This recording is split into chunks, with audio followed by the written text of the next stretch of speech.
தேவன் நொறுங்குண்ட இருதயத்தை குணமாக்குகிறார். இருதயம் நொறுங்குண்டவர்களுக்கு குணமாக்குகிறார். அவர்களுடைய காயங்களை கட்டுகிறார்.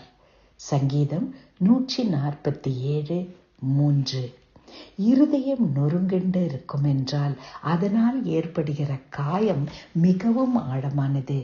அன்பான நண்பரே, ஒருவேளை இந்த நேரத்தில் இருதயம் நொறுங்குண்டவர்களாக காணப்படுகிறீர்களா?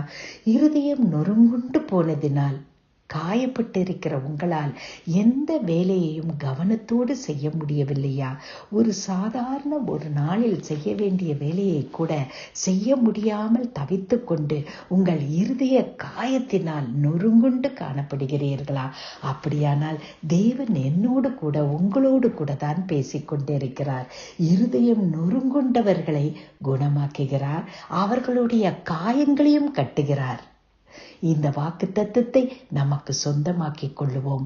அன்பின் பரம தகப்பனே, எங்கள் இருதயங்களை எல்லாம் நொறுங்குண்டு எங்கள் இருதயங்களை சுகப்படுத்துகிறவரே, எங்களை உம்முடைய கரத்தில் ஒப்பு கொடுக்கிறோம்.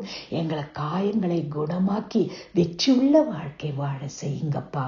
இயேசு கிறிஸ்துவின் மூலமே ஆமேன்.